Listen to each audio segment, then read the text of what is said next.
והיות ולספיטפייר לא היה מטוס דו-מושבי, אז עשינו כל אחד 2 או 3 טיסות על מסרשמיט דו-מושבי.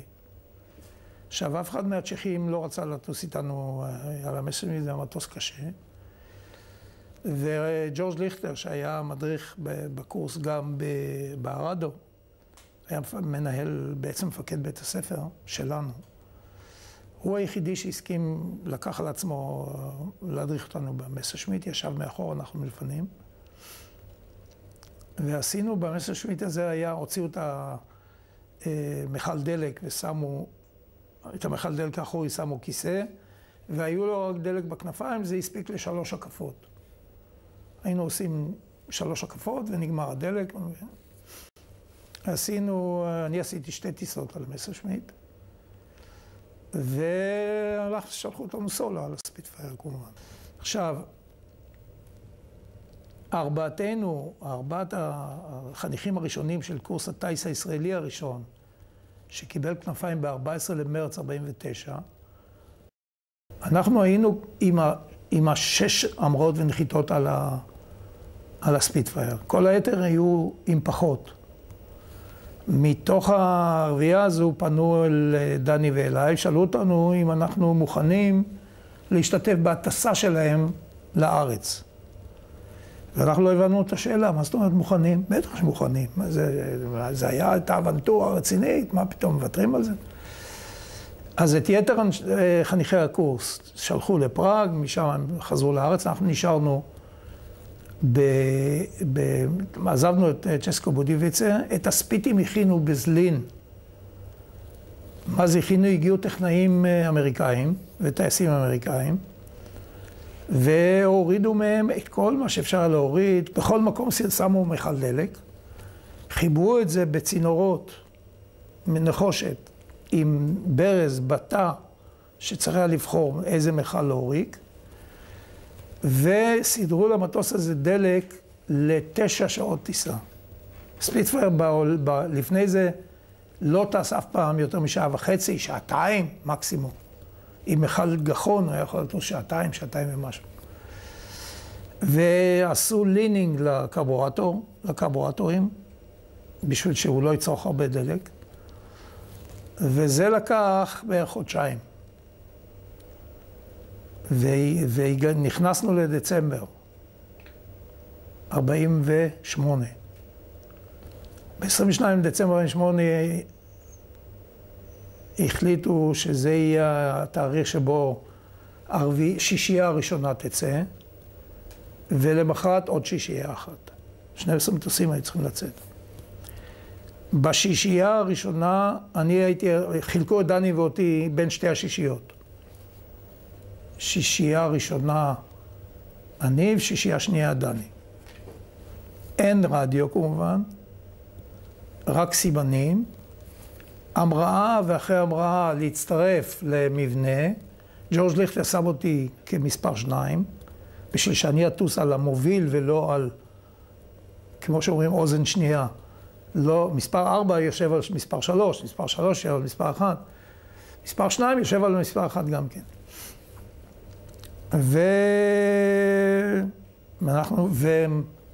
וכבר שלג, בערך 10 סנטימטר שלג יורד, 22 דצמבר 48. לא, 20 לדצמבר. 18, סליחה. 18, כן. ואנחנו ממריאים שישייה, עם אני יחידי שיש לו, זה המראה השביעית שלו על ספיטפייר. הם כולם טייסים מנוסים, אמריקאים.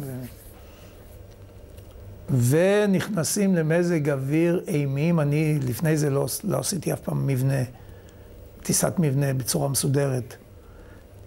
לבד במטוס? בספיטפייר אין קו-פיילוט. ואנחנו עושים, ואני יושב על ממריא, ערפל, או יוצא מהערפל, אני רואה מטוס, מתקרב, ג'ורג' ליכטר. יופי, אני מתיישב עליו. המטוס אין לו center of gravity, צריך לשרוף את הגחון, מכל הגחון, לפני שהוא מקבל את מרכז הכובד. ואחרי שגומרים את מכל הגחון, אז צריך לעבור לכנפיים, ואחר כך מהכנפיים למכל גחון האורגינלי. ואנחנו נכנסים למזג אוויר אימים. טנדרסטורם, חושך. אני רואה קצה, אני יודע שאם אני מאבד את קצה הכנף של ג'ורג', אני לא יודע איפה אני, אין לי מפה, אין לי שום דבר, אין לי רדיו, אין לי כלום. ונכנסים ושעתיים בתוך העננים האלה. אחרי שעתיים יוצאים מהעננים, אני מסתכל, יש רק רביעייה. מסתבר ששני אמריקאים אמרו לג'ורג' בסימנים, אנחנו ממשיכים ליוגוסלביה, וג'ורג' איתי ועם עוד שניים חזרנו לזלין.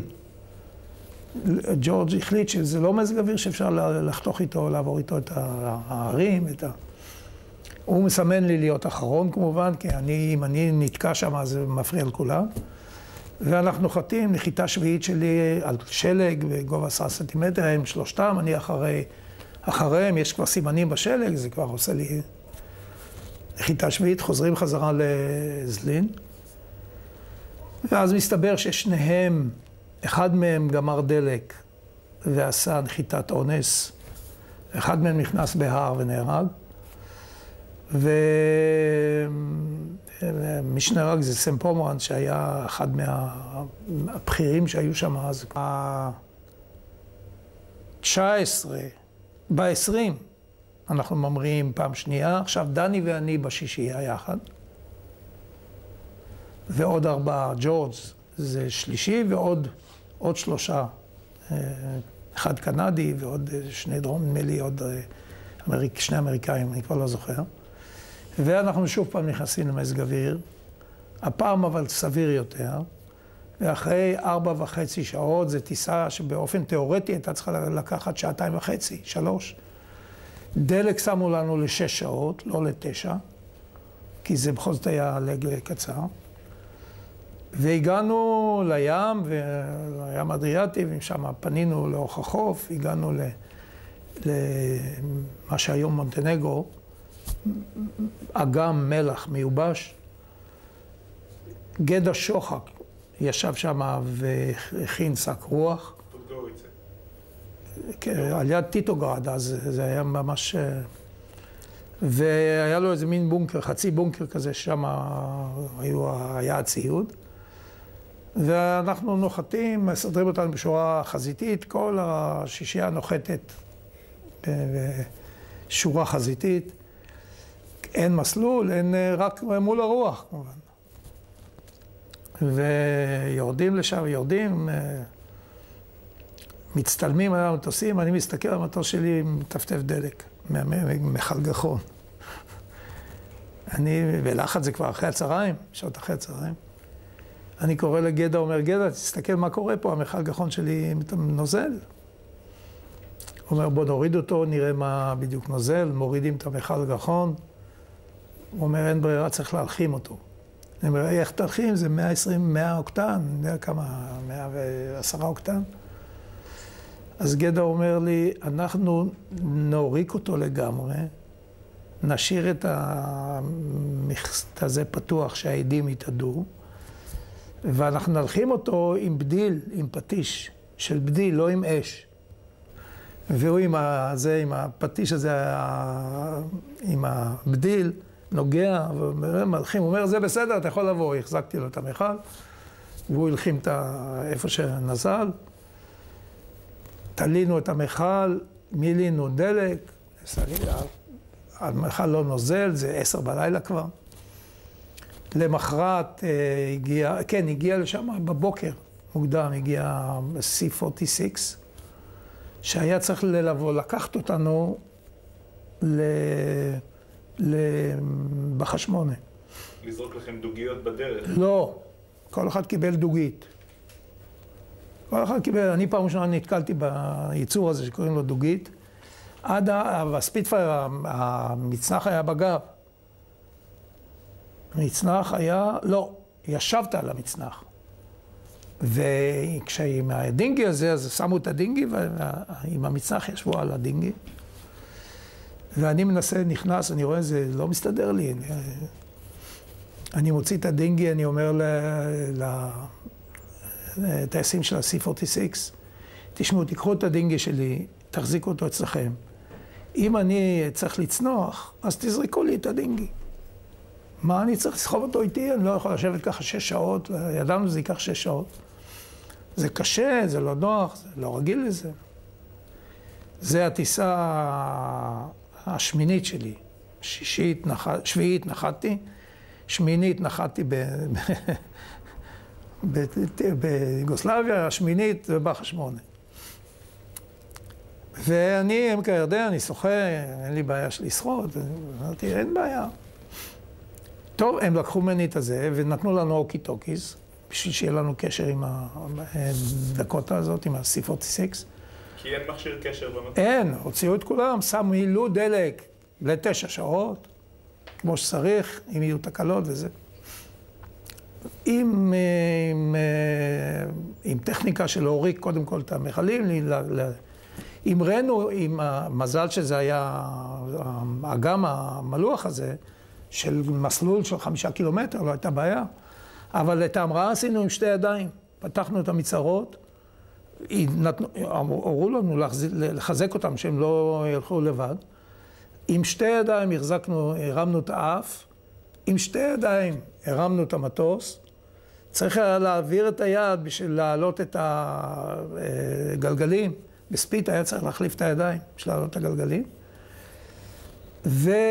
ובמהירויות גדולות, עם כאלה פלוטינג עשינו עד שהסתדר, עד ששרפנו את המכלים מאחור, ואז המטוס קיבל לאט לאט, עשינו טרימינג.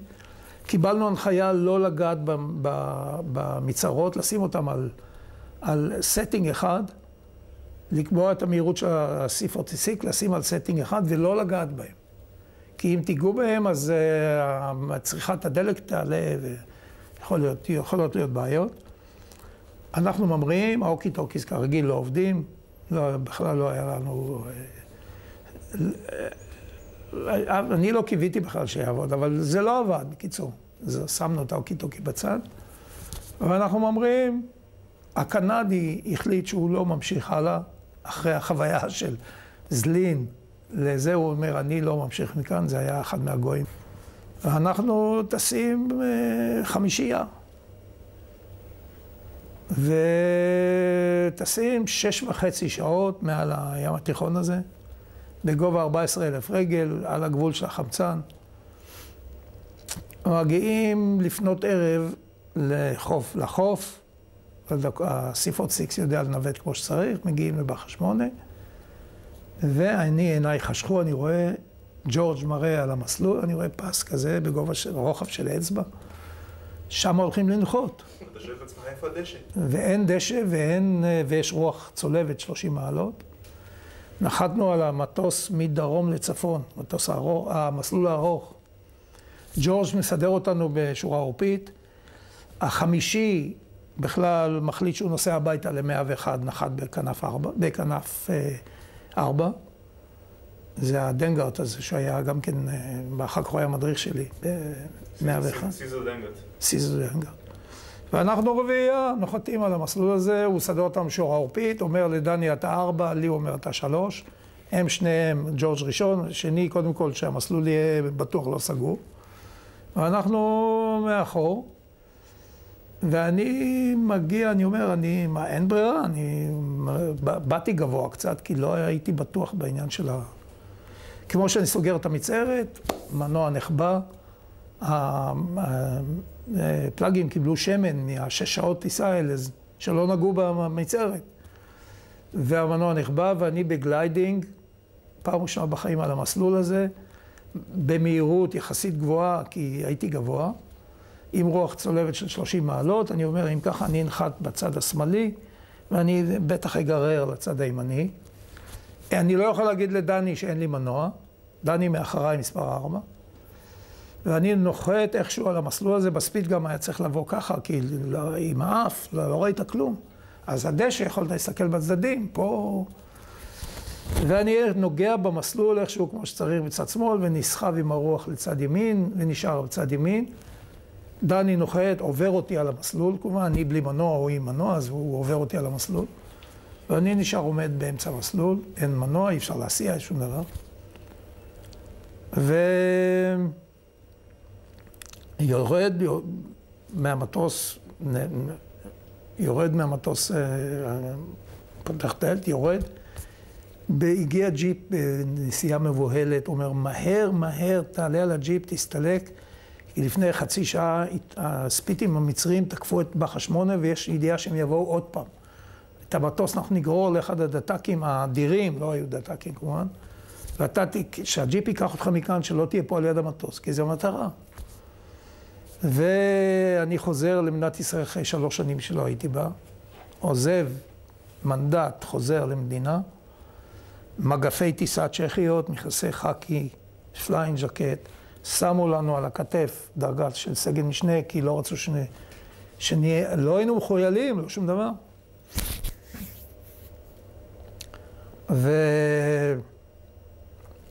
ואני נפרד מהספיט, היה עליו סמל של הפלמ"ח עם כנפיים, מגיע למועדון הקצינים שם, אהרון רמז, מקבל אותנו, שלום, לא מכיר, לא יודע, אין לי מושג מה זה חיל האוויר.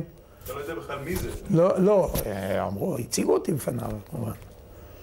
ולוקחים אותי למטה חיל האוויר במלון הירקון, בתל אביב. ומתייצב בטייסת 101 ביום ראשון בבוקר. בחצור. ועושה הכרה פעם ראשונה עם סרן ויצמן. הוא היה מפקד גף, סרן. סיד היה מפקד טייסת 101. ב-101 יש עוד 7 מסרשמיטים. והספיטים שאנחנו הבאנו מהר, שמו, אז מבצע עובדה, לפני מבצע עובדה, חיכו עם מבצע עובדה עד שהספיטים הגיעו, סידרו אותם מחדש והם השתתפו כבר במבצע עובדה. ומגיע 7 לינואר. 7 לינואר, במומה, טייסת 101 נלחמת עם ה-RAF. בבוקר, בצהריים, בערב, אנחנו, למה לא נותנים לנו לטוס? יש לנו כבר, הבאנו ספיט. דני ואני צועקים ומסתכלים עלינו כבר מטורפים. אני לא אשכח טייס קנדי שלוקח אותי לצידה ואומר לי, תשמע, תירגע, תרגיע גם את דני. אנחנו בעוד כמה שבועות לא נהיה פה, אתם תהיו חיל האוויר הישראלי. וטסנו ככה עד 14 למרץ, ב-14 למרץ קיבלנו כנפיים.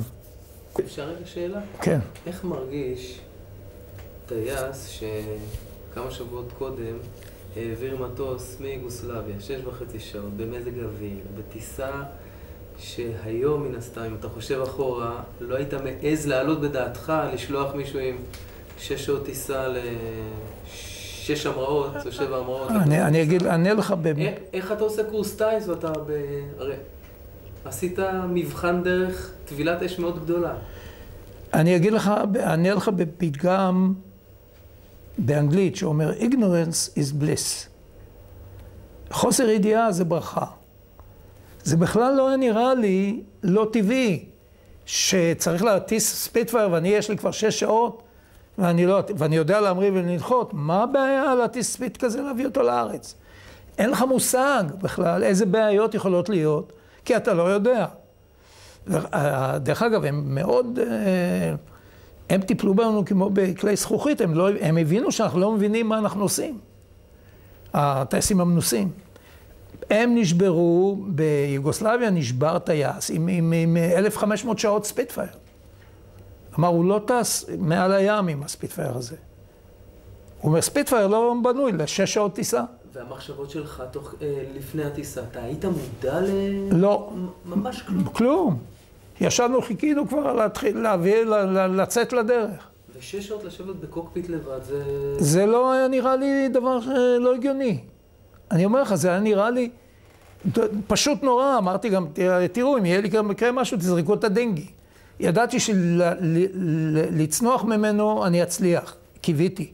גם כן, זה לא מספיק לצנוח, זה צריך לפתוח את זה ולפתוח את הדלת, את הקנפי, לפתוח את הדלת מצד שמאל, לרדת על הכנף ולקפוץ ולמשוך את הרי לא עברנו שום קורס צניחה ולא שום דבר.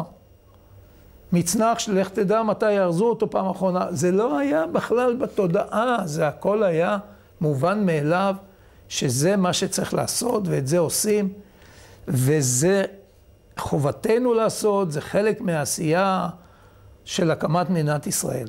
היינו שנה, 12 טייסים ישראלים, בכל מדינת ישראל היו 12 טייסים ישראלים. אני זוכר ביקור של בן גוריון, עשו מסדר, העמידו אותנו, אמרו לו, הנה חיל האוויר הישראלי. עוד לא היו, כבר לא היו זרים. היה עוד רודי כזה שהיה מפקד בכנף, בודדים, ג'ורג' ליכטר נשאר עוד קצת. חיל האוויר הישראלי, טייסי הקרב שלו היו 12 טייסים.